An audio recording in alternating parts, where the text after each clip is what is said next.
ny mofinaina isan'andro atolotry ny mpitandrina rakotina valina maoly.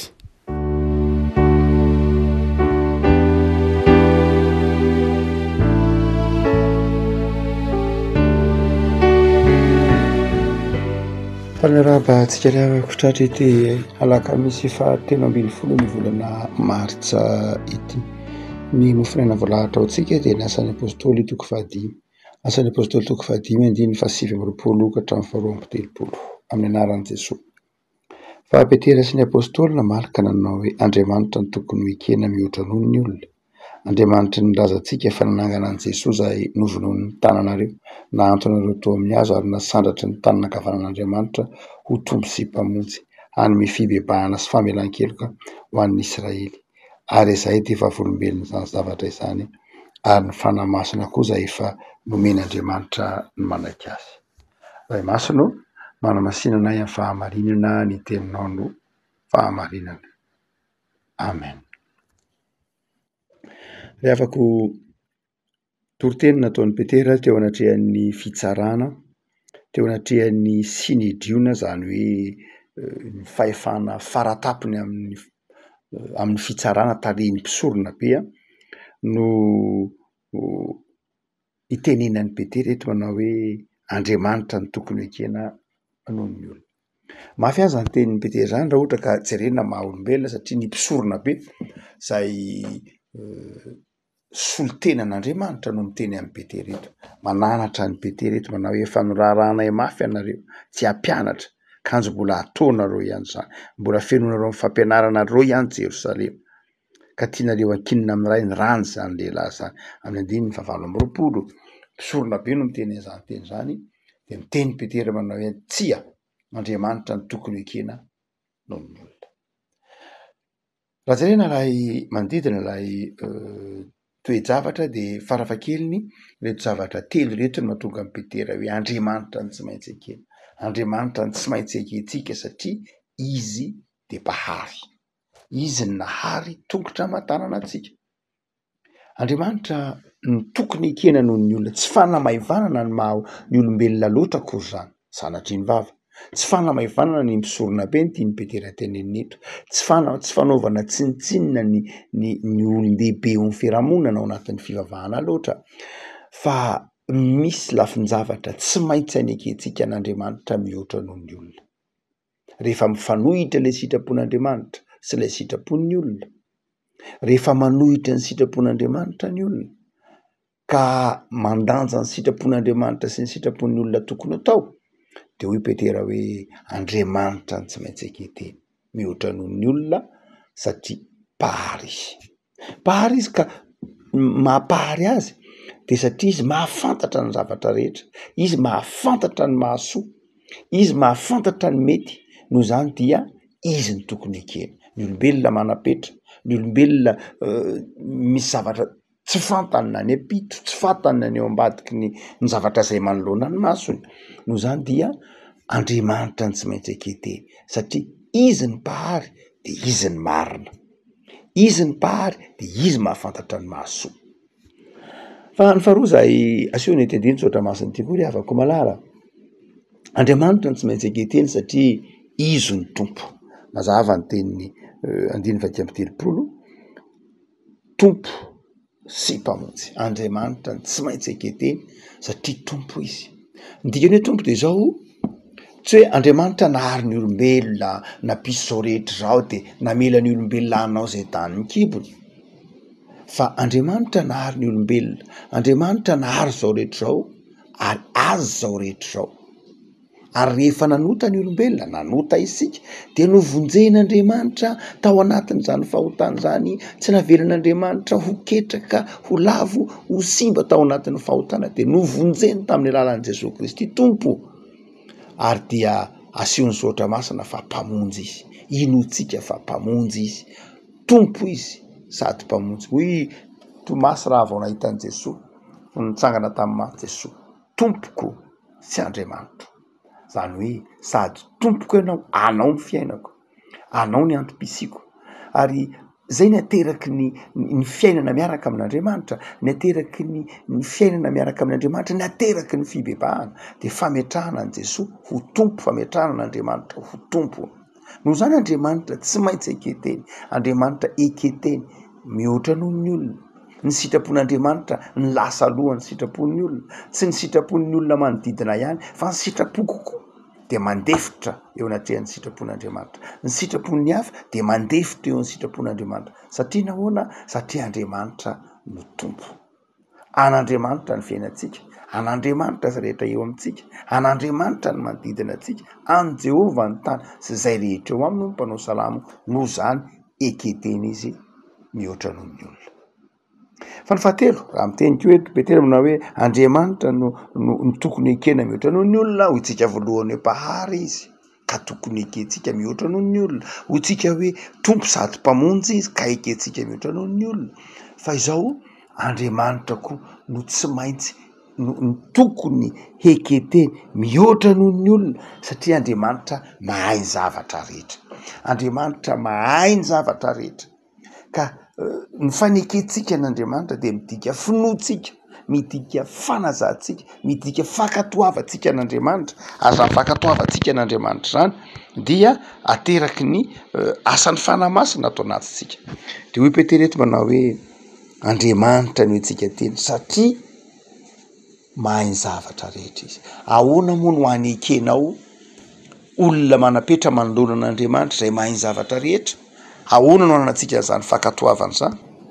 Matetika Jesosy afaka isaky ny manao fahagagana de mametra-panontaniana mandrakariva amin'ny ireo olona zay miandry fahagagana avy aminy. Ny hoe mino zany va ianao? Te ho sitrana va ianao? Ao amin'ny Johana 7:20 Jesosy niresaka tamin'ny fony maty Lazarosy, de niresaka tamin'ny anabaviny Jesosy, tamin'ny anabaviny Lazarosy, tamin'ny Marta sy Maria, niresaka manao hoe izy ny fanganany maty sy fiainana, ary zay rehetra velona ka mino azy sy faty mandrakizay. Mino zany va ianao? Mino ve ianao fa mahay fahagagana Andriamanitra? Mino ve mino fa mahay fahagagana Jesosy? Zany hoe Jesosy ametraka an'izany fanontaniana zany, efa fantany ny ataony, fa tiany isika hiankina aminy, tiany isika hanaiky azy mihoatra noho ny fanekena noho ny olona, satria mahay ny zavatra rehetra izy. De afako anankiray am'zay hitatsika amin'ny vanim-potoana ankehitriny ny rivotra mitsoka momba ny fivavahana. Betsaka ireo karazana tambajotra manozongozona ny finoan'ny olona n'Andriamanitra ho mahay ny zavatra rehetra, manozongozona ny finoan'ny olona ny amin'ny fitiavan'Andriamanitra. Misy moa de karazana tambajotra mihitsy mandoto, zay no azo ilazana azy ny sain'ny olona, manao hoe tsy nisy ange zany Jesosy zany, angano ange zany, sy ny sisa rehetra. Ny Baiboly io manazava, ary ny tenin'Andriamanitra manazava fa Andriamanitra mahay ny zavatra rehetra. Andriamanitra eketeny mihoatra noho ny olona satria hainy ny zavatra rehetra. Tsy very ianao raha miankina amin'Andriamanitra, tsy matiantoka ianao raha miankina amin'Andriamanitra, satria Andriamanitra mahay ny zavatra rehetra. Ny olona de izao zany, Andriamanitra mahay ny zavatra rehetra, Andriamanitra tompo sy mpamonjy nanavitra antsika, tsy manary antsika ao anatin'ny fahotana sy ao anatin'ny tebiteby. Andriamanitra tompontsika, Andriamanitra nahary antsika. Fa izao ny olana tsy mety matoky azy isika. Nahoana isika no tsy mety matoky an'Andriamanitra? Nahoana isika no manaiky ny olona mihoatra no Andriamanitra? Satria nahoana?